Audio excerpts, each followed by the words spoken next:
La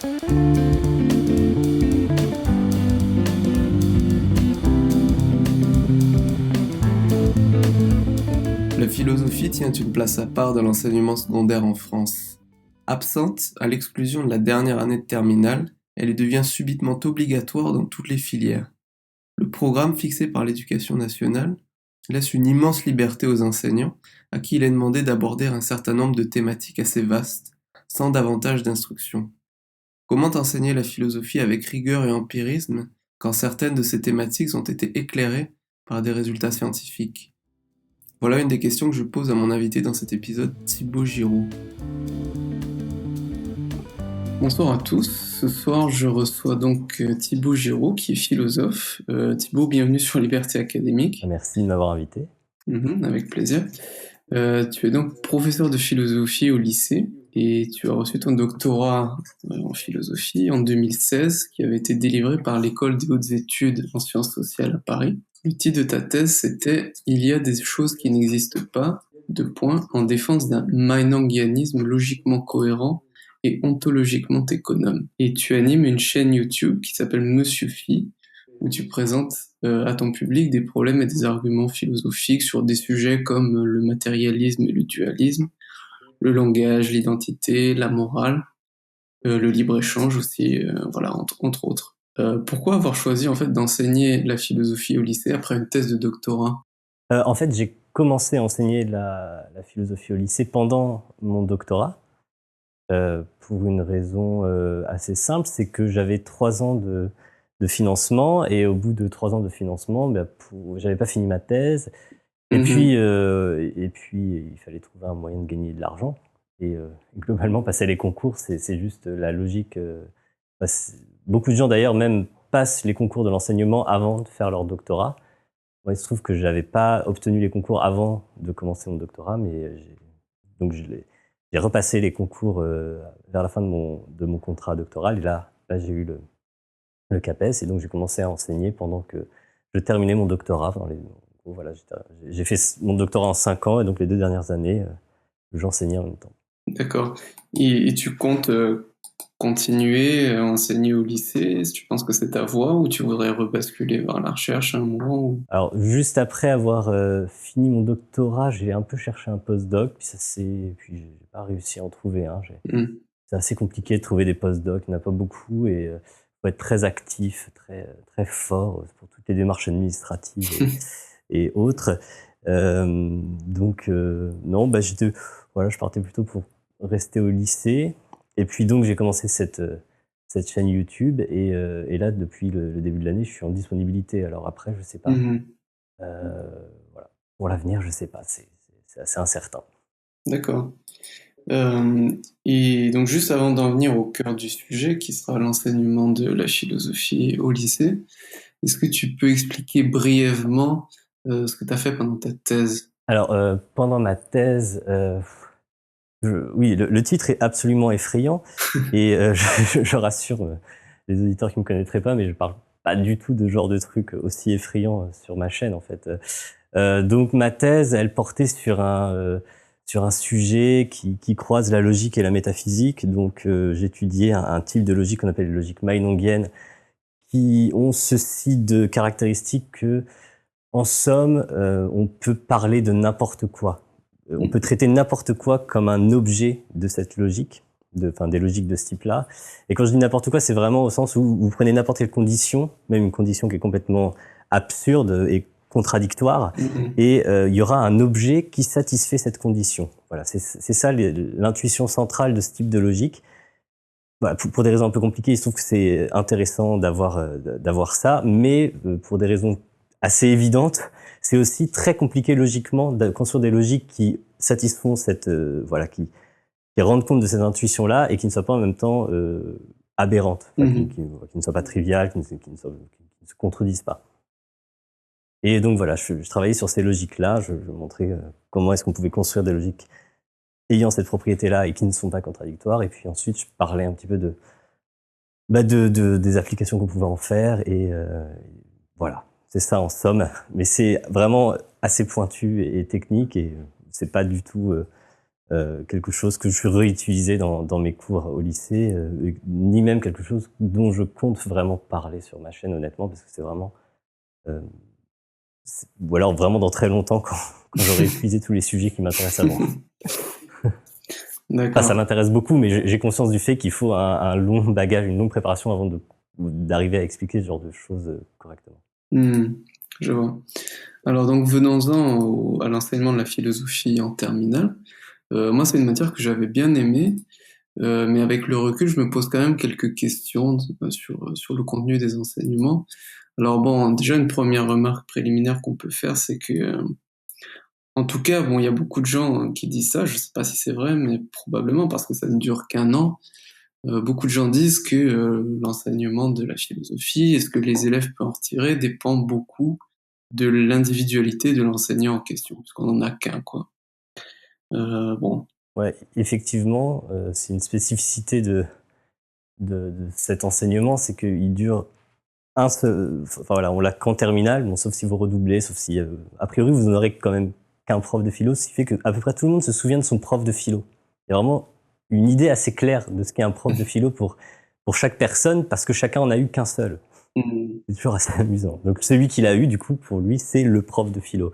Et en général, le souvenir qu'il a laissé c'est assez fréquemment un souvenir assez fort et souvent c'est en somme, il était complètement fou ou elle était complètement folle. Voilà. C'est souvent ça la description qu'on en fait, j'ai remarqué, parce qu'on en parle souvent. Donc, Ouais. Ouais, bon, malgré le fait que voilà, c'est très idiosyncratique de cette manière-là, parce qu'on n'a qu'un seul prof et que du coup, il n'y a pas vraiment d'effet de moyenne, on peut dire, sur les années, on peut peut-être arriver ensemble à dire de cette manière quelque chose de relativement général et peut-être même intéressant. Alors par exemple, je sais pas ce qu'il en est aujourd'hui, mais à l'époque de ma terminale, bon, ça fait à peu près 10 ans, 11 pour être très exact, on passait en revue certaines hypothèses psychologiques, il me semble que c'était au début de l'année, comme la psychanalyse de Freud, le behaviorisme de Watson, qui pourtant par la suite ont quand même été largement discrédités par les chercheurs en psychologie et en sciences cognitives. Et c'est un truc qui nous a pas du tout été indiqué, quoi, le fait que disons, ces hypothèses ont été mises à l'épreuve de manière directe ou indirecte, et que, bon, elles sont pas du tout révélées satisfaisantes. Est-ce que c'est toujours le cas? Est-ce que le programme continue à présenter les choses de manière un peu hors sol, sans confronter aux résultats empiriques? alors en fait, le programme est totalement indéterminé.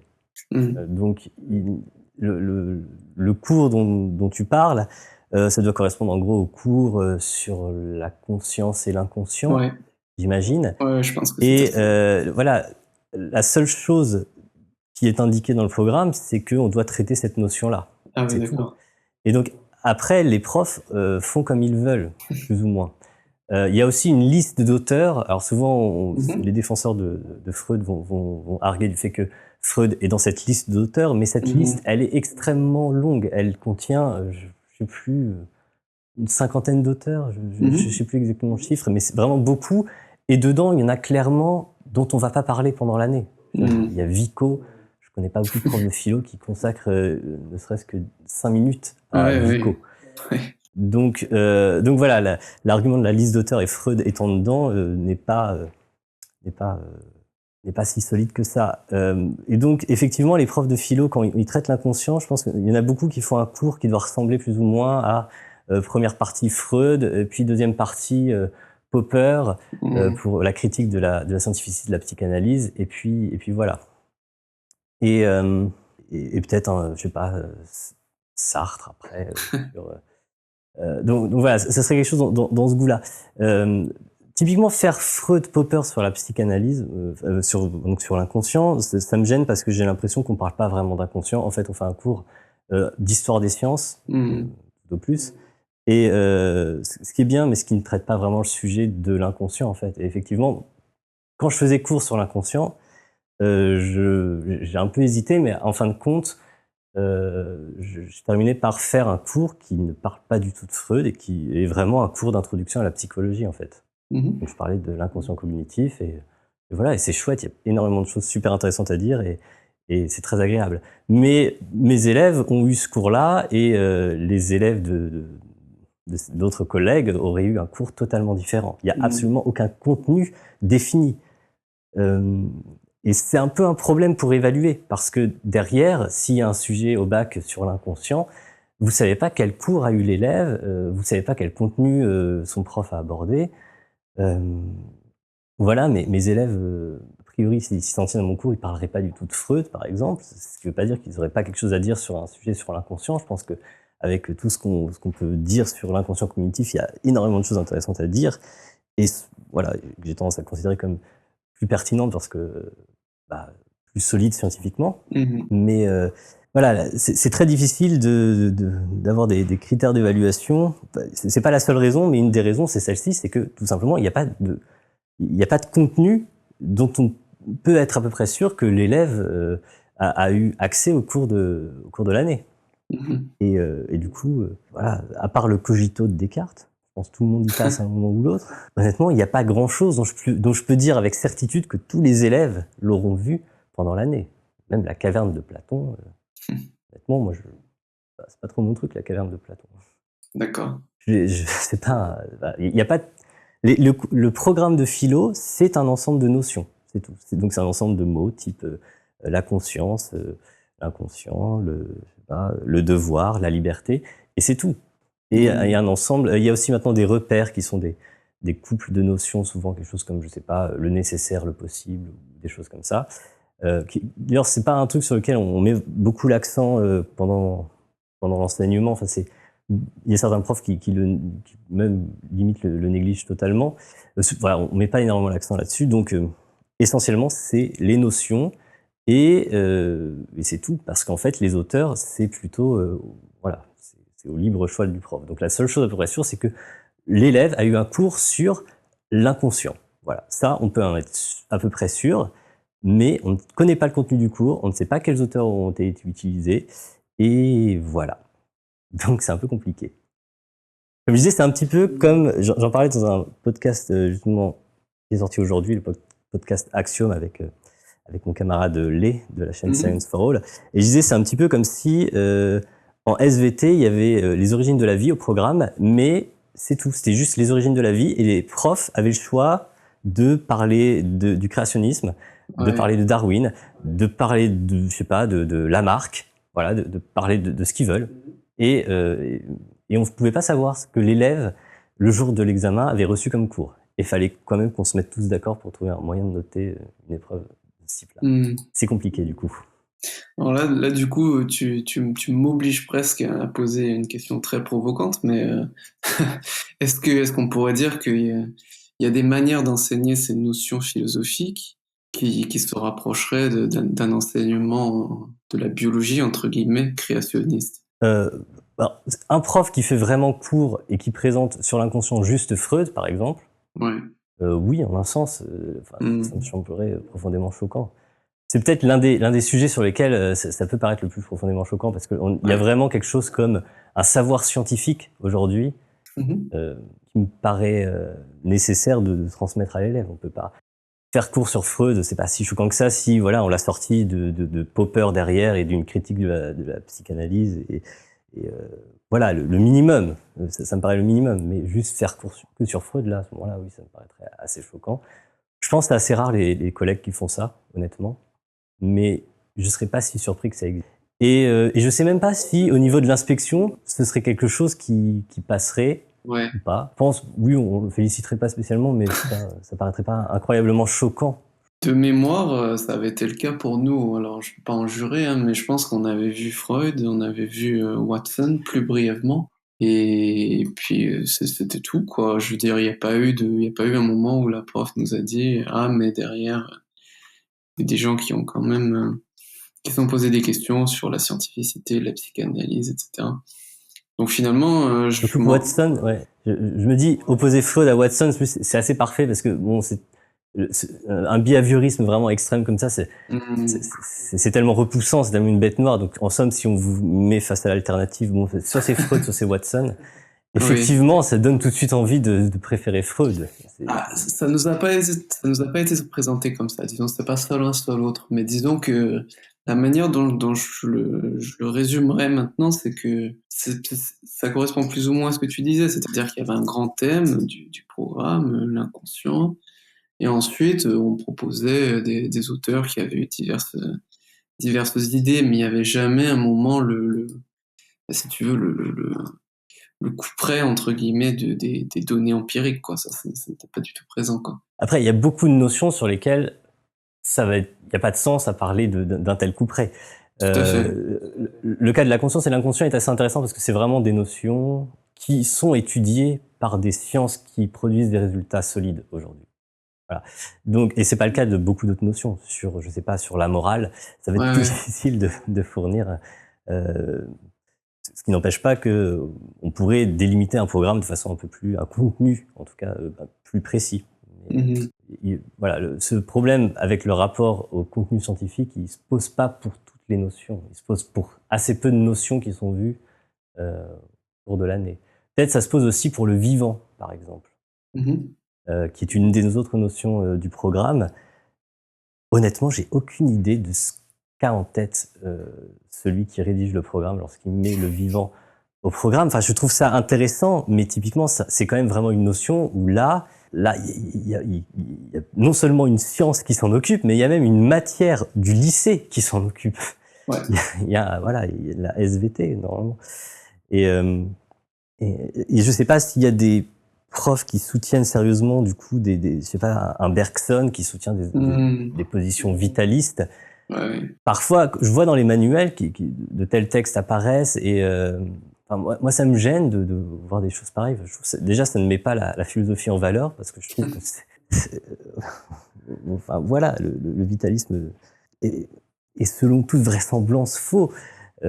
Ou alors il faut en faire une lecture tellement allégorique que ça qu'on vide totalement ce concept-là de.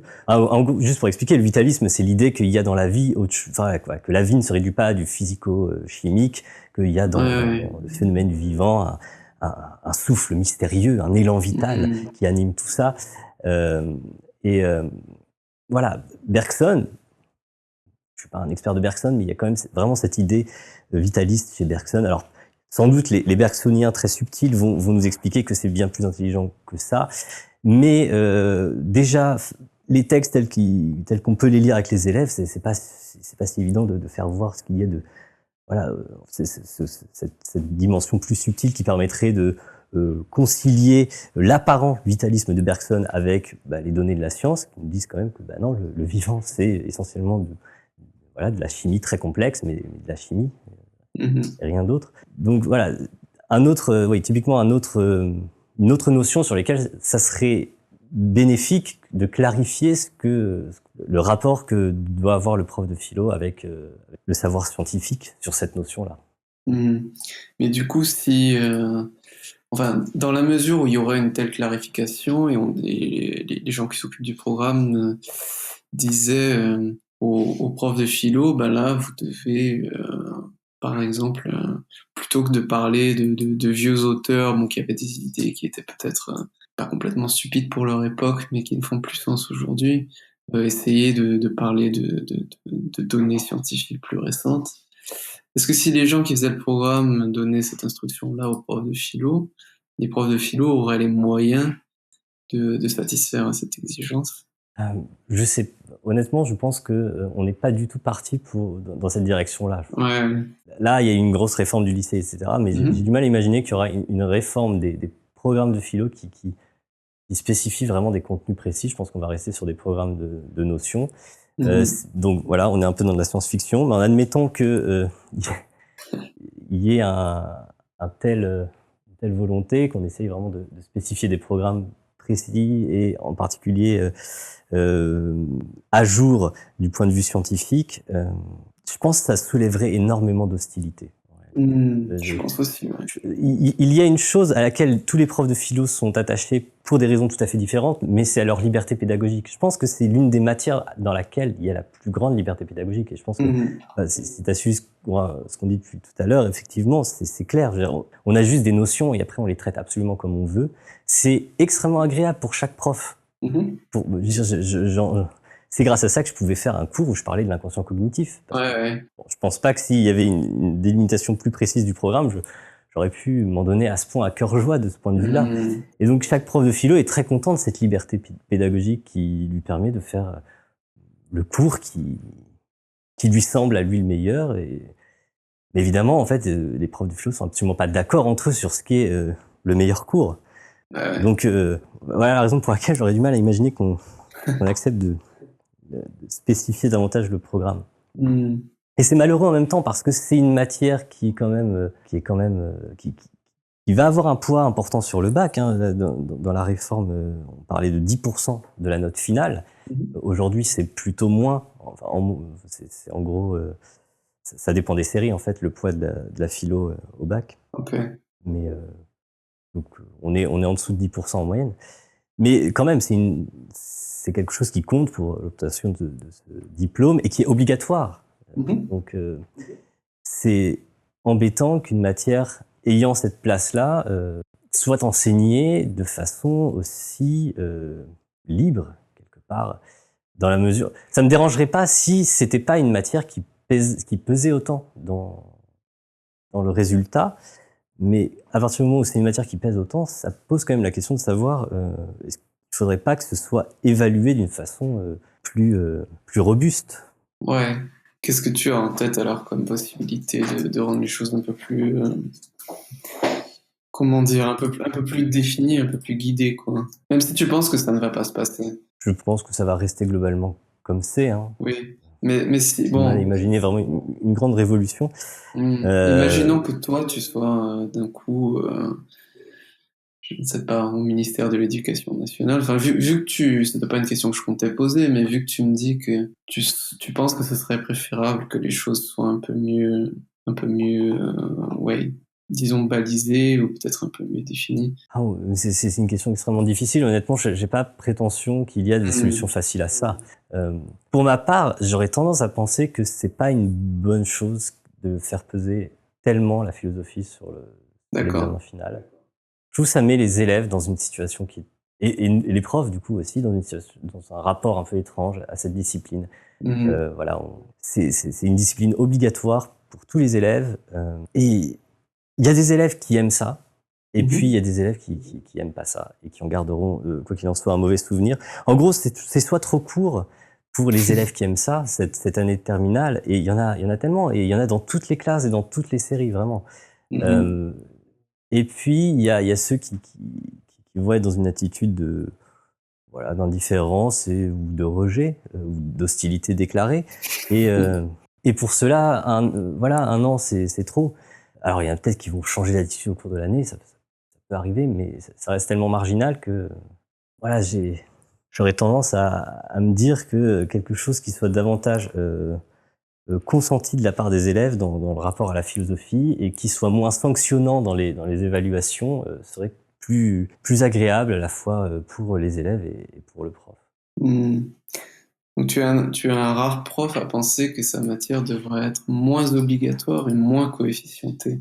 C'est un problème, c'est qu'en disant ça, et c'est un peu la crainte des profs de philo, c'est-à-dire si la philo n'est plus obligatoire, ils se disent mais la philo va disparaître au lycée, parce que ça sera comme les langues anciennes, comme toutes ces choses-là. Mais est-ce qu'on voudrait quelque chose comme du latin obligatoire, sérieusement? Alors, un an de latin obligatoire, c'est juste parce qu'il ne faut pas que ça disparaisse.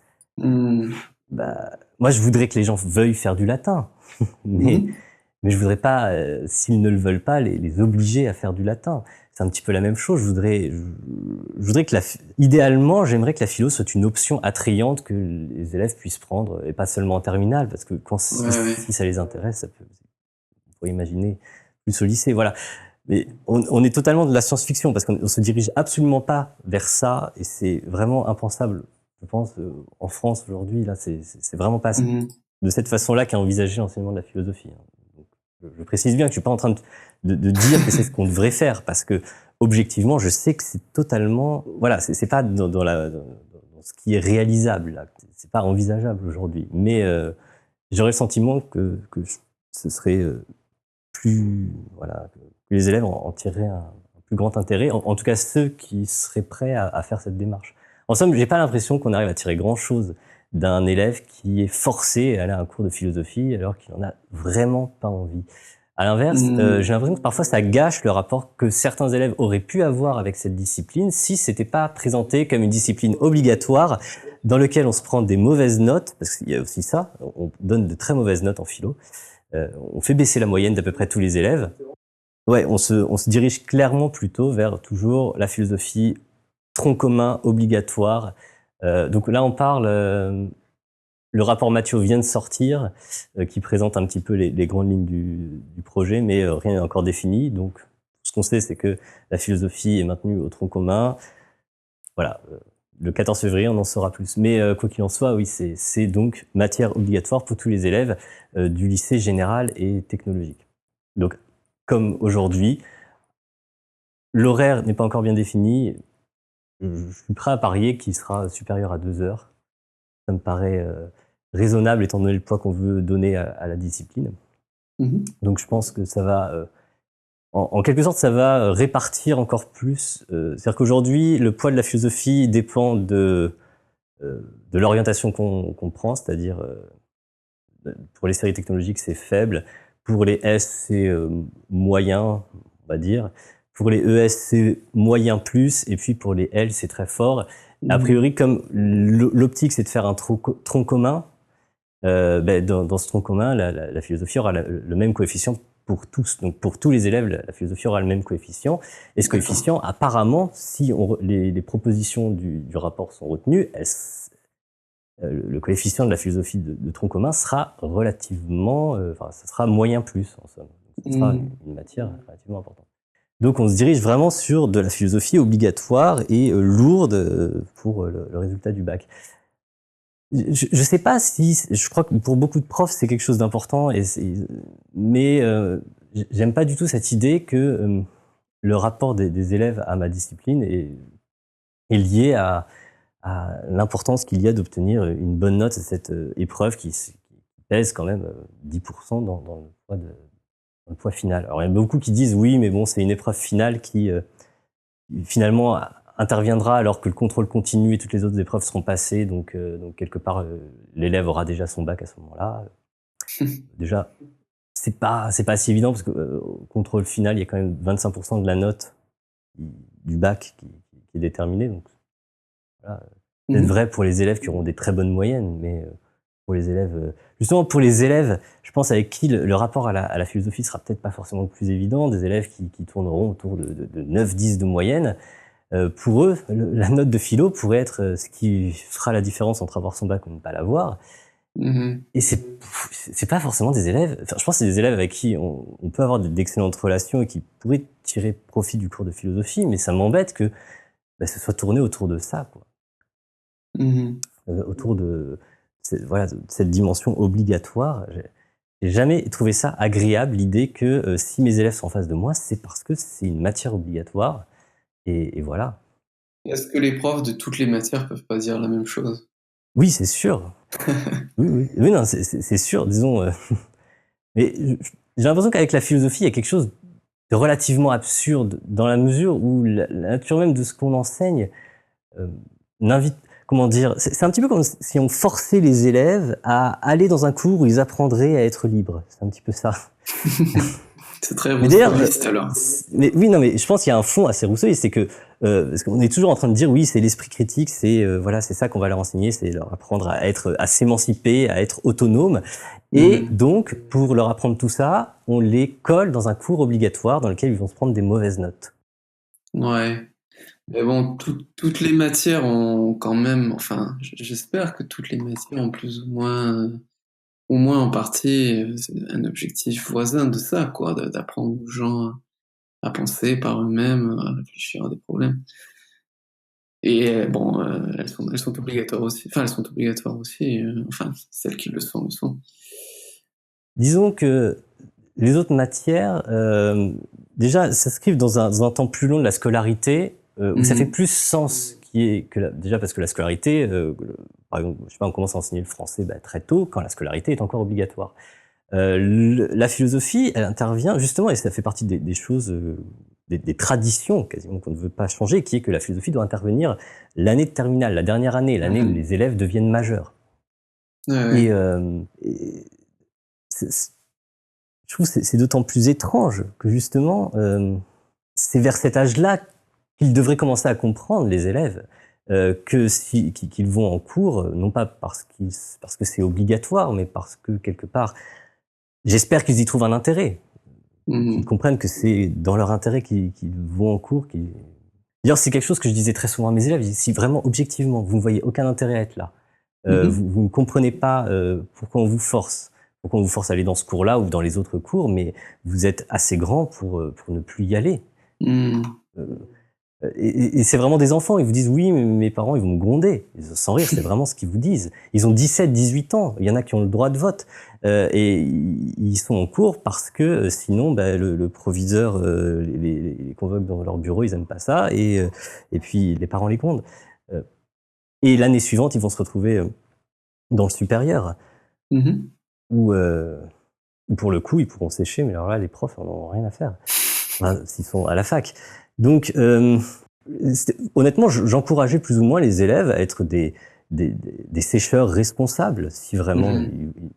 ils estiment en leur âme et conscience que leur place n'est pas ici, et bien qu'ils sortent.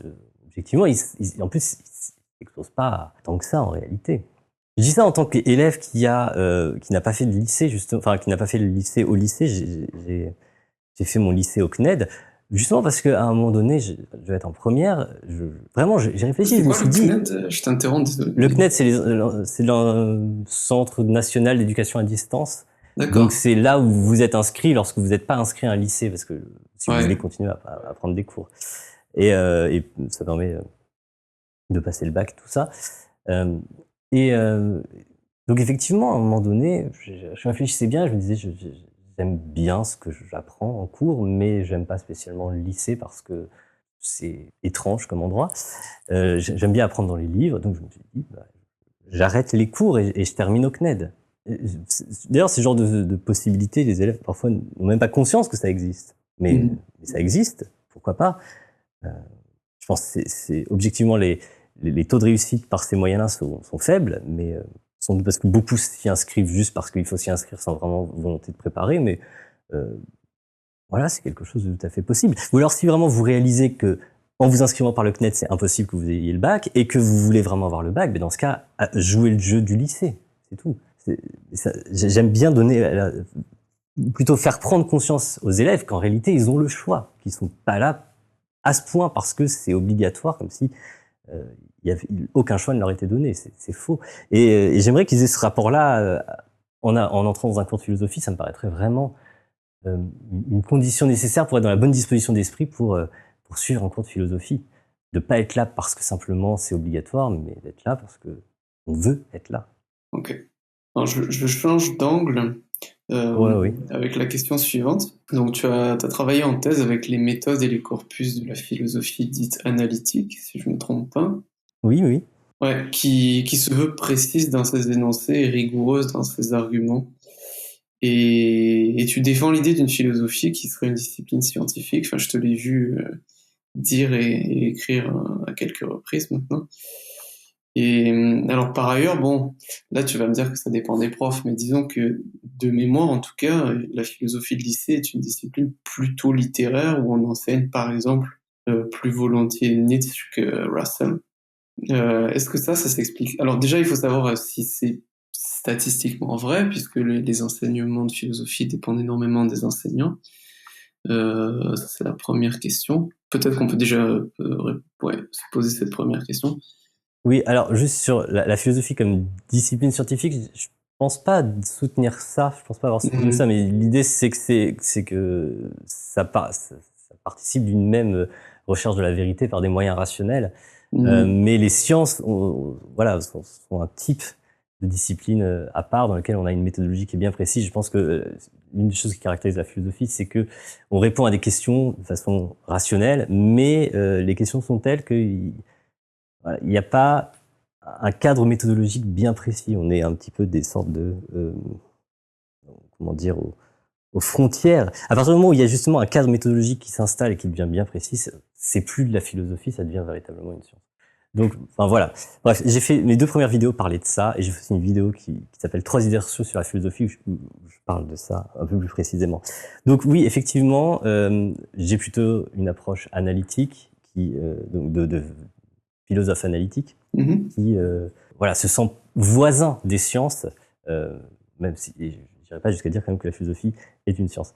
Et effectivement, je pense que statistiquement, c'est rare parmi les profs de philo d'assumer qu'on est un philosophe analytique, d'avoir suivi. En l'occurrence, moi, j'étais à l'Institut Jean Nicot, qui est un petit peu le labo de philosophie analytique le plus important de France. D'accord. Et ça s'explique déjà parce que à l'université, ça reste relativement rare, même Mhm. si ça tend à être de plus en plus. Mhm. Les profs analytiques sont largement minoritaires. Et, Mhm. et aussi, ça s'explique par ceci que les épreuves du concours de recrutement, parce que pour devenir prof, il faut passer par là, sont des épreuves qui mettent clairement les continentaux. Donc les continentaux, Mhm. c'est les philosophes non analytiques, disons, Ouais, ouais. euh, qui donnent un avantage aux continentaux. Pourquoi ? Parce que l'épreuve est très littéraire et rhétorique. Voilà. Mhm. Une dissertation, c'est pas tant que ça un exercice d'argumentation. C'est comme la part de la rhétorique là-dedans est importante. Et voilà, c'est un exercice de rhétorique la dissertation. Et puis l'histoire de la philosophie également tient une place extrêmement importante, en particulier Mhm. euh, dans les épreuves de l'agrégation, mais aussi en fait, voilà, dans les épreuves du CAPES. Euh, donc, alors, ceci dit, l'histoire de la philosophie, les analytiques en font très bien, Mhm. mais, mais justement, les continentaux font de l'histoire de la philosophie quasiment l'exercice de la philosophie, Ouais, là où ouais. où les analytiques vont davantage considérer, bon bah voilà, soit vous êtes historien de la philosophie, et Mhm. c'est très bien, c'est très intéressant, mais voilà, vous êtes historien de la philosophie, ou alors vous faites de la philosophie, à ce moment-là, vous vous occupez pas d'histoire de la philosophie, c'est pas forcément votre propos, enfin, vous n'êtes pas ignare non plus, mais vous ne traitez pas les questions, les débats sous l'angle de l'histoire de la philosophie. Mhm. Il me semble que c'est Pascal Angèle de mémoire qui disait que les gens qui font la philosophie continentale travaillent surtout sur des auteurs. C'est-à-dire, ils disent, si on leur demande sur quoi ils travaillent, ils disent, moi, je m'occupe de l'œuvre de Hegel ou je sais pas, de Schopenhauer ou de Sartre. Alors que si on demande à un philosophe analytique ce sur quoi il travaille, il va dire, je travaille sur tel ou tel problème, j'essaie de répondre à cette question-là. Oui, c'est très vrai, c'est Mhm. extrêmement vrai. Ça résume effectivement bien, il n'y a pas que ça, mais c'est un trait assez caractéristique effectivement de ce qui sépare les analytiques des continentaux. Mhm. On peut dire que la France a suivi plutôt l'Allemagne des romantiques, des herméneuticiens et des existentialistes, par exemple, que le monde anglophone ou même l'Autriche des logiciens. Oui, oui, très clairement. Enfin, j'espère que j'ai l'impression que ça tend quand même à s'améliorer. Puis, euh, si vous voulez faire de la philosophie analytique en France, c'est pas si difficile, il me Mm. semble. En tout cas, à Paris, je pense. Après, dans des facs de province, c'est peut-être plus compliqué parce que l'offre de formation est moins large. Mais Mhm. je serais prêt à parier que globalement, ça va plutôt souffler du côté des analytiques. Mm. J'ai le sentiment, ne serait-ce que parce que c'est vraiment une pratique de la philosophie qui est bien plus intéressante et amusante. Mhm. Enfin, vraiment, je trouve qu'il y a un jeu de l'argumentation qui est bien plus plaisant et qui correspond mieux à comment dire, à une spécificité en fait de cette discipline. D'ailleurs, ce qui correspond à ce qu'on fait dans les départements de philosophie, disons continentaux, Mhm. ça veut rien dire parce que disons dans les départements de philosophie où il y a surtout des continentaux correspond à ce qu'on ferait plutôt dans le département en fait de littérature en France. Pardon, dans le monde anglo-saxon. Ouais, ouais. Euh, la French Theory, c'est pas dans les départements de philo dans le monde anglo-saxon qu'on l'étudie, mais dans les départements de littérature. Donc, Entre autres. Il y a aussi tout ce qui est gender studies, etc. Mais bon, ah ça oui, c'est... ou alors dans les départements de sociaux. Oui, mais c'est pas de la sociologie, c'est d'autres... Enfin, aussi en sociologie, mais surtout dans les autres disciplines qui se veulent être des sciences sociales, mais qui sont les gender studies, etc. Enfin, on va pas rentrer là-dedans maintenant, mais... En tout cas, disons que la philosophie comme discipline, elle est mieux caractérisée. Lorsqu'on regarde la philosophie analytique, on voit mieux ce qu'est la philosophie que lorsqu'on regarde la philosophie continentale, il me semble. D'ailleurs, cette distinction continentale-analytique, elle est assez curieuse que analytique, on voit qu'on est en train de caractériser quelque chose comme le style de philosophie qu'on est en train de pratiquer. Continentale, ça Ouais. dit rien. Ça dit Non, juste, non. ben, c'est celle qu'on pratique sur le continent. Parce que c'était un peu par opposition à celle qu'on pratiquait dans le monde anglo-saxon. Ça vient de là au départ. Mais ça veut rien dire continental quelque part. Mais pour une bonne raison, c'est qu'en fait, effectivement, il y a même pas d'unité de style, d'approche dans ce qu'on appelle la philosophie continentale. Il va y avoir, je sais pas, la phénoménologie, il va y avoir les purs historiens de la philosophie, et puis... L'herméneutique, par exemple. Oui, voilà. Tandis que, alors, dans la philosophie analytique, je ne veux pas non plus donner l'impression que c'est monolithique, parce qu'en fait, ça ne l'est vraiment pas. Pour le coup, il n'y a pas de thèse sur lesquelles tous les philosophes analytiques seraient d'accord. Il y a pas de, c'est pas comme un programme scientifique, la philosophie analytique, mais il y aurait une sorte d'accord quand même sur le style qu'on doit employer en philosophie, qui est un style centré sur les arguments. C'est ça. Ce qui réunirait les philosophes analytiques, ça serait de dire l'argument d'abord. Peu importe l'auteur, peu importe voilà, l'argument d'abord, et puis je trouve ça très bien. Voilà, je me reconnais tout à fait là-dedans. Mais du coup, alors là, on va faire la grande synthèse de tout ce qu'on a dit jusqu'ici, entre guillemets, mais à ce moment-là, si tu veux enseigner la philosophie à tes élèves en mettant l'accent sur les arguments, il y a beaucoup d'auteurs de philosophie continentale, disons de philosophie littéraire au programme. Alors évidemment, on n'est pas en train de dire qu'ils argumentent jamais, ou en tout cas qu'il n'y en a aucun qui argumente dans ses écrits.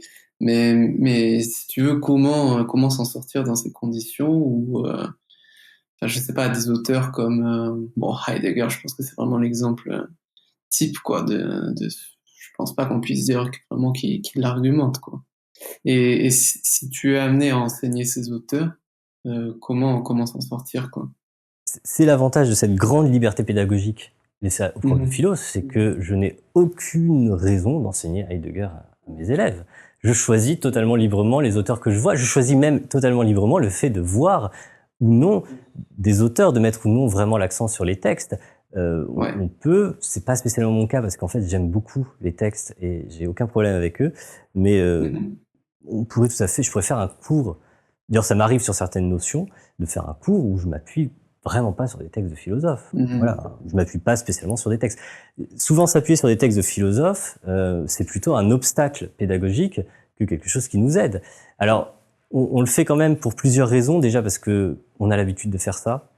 En philo, on passe notre temps, surtout de la façon dont c'est enseigné en France, à lire des textes de philosophes, à essayer d'extraire la substantifique moelle de leur pensée. Les élèves n'en ont cure, mais voilà, on garde ce pli et on continue, on essaie de faire un peu la même chose avec nos élèves, c'est un peu pour ça qu'on le fait. Il y a aussi cette idée qu'il y a une épreuve de la fin de l'année qui est l'explication de texte, à laquelle il faut bien quand même les préparer, et donc quelque part en faisant ça en cours, en étudiant des textes en cours, on les y prépare.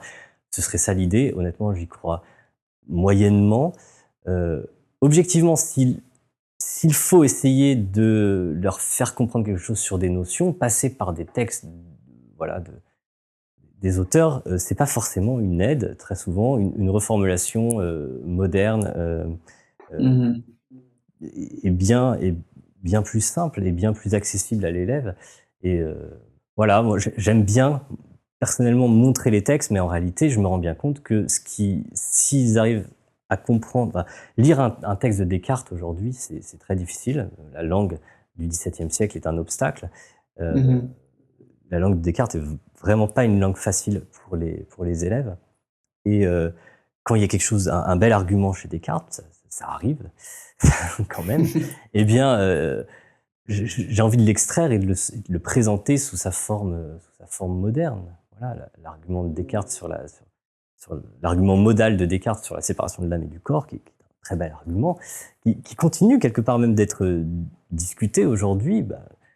On peut le trouver chez Descartes dans sa langue bien particulière, et je peux le montrer aux élèves, mais pour que les élèves le comprennent, il va falloir à un moment donné que je le reformule directement dans la langue qu'on parle aujourd'hui.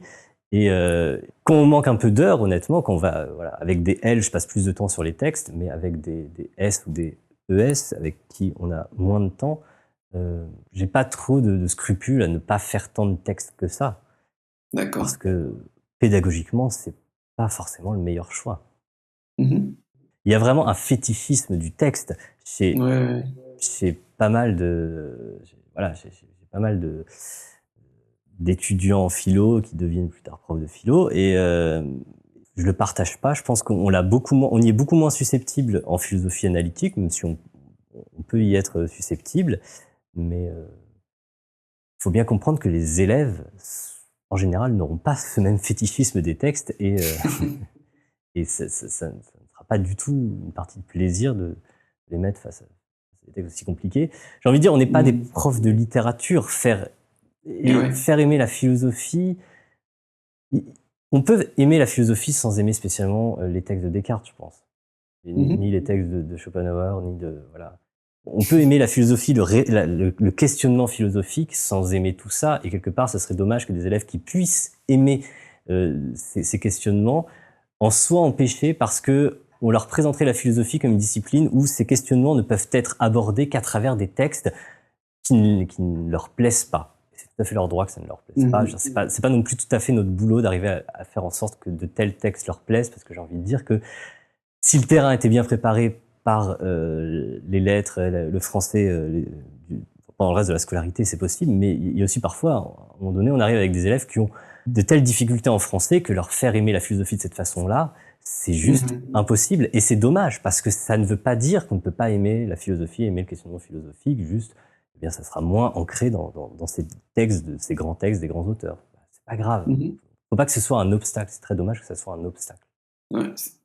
C'est quelque chose que tu as pu remarquer, que les élèves peuvent être plus accrochés par une question, un problème, un argument que par un texte. C'est une évidence. C'est une évidence absolue.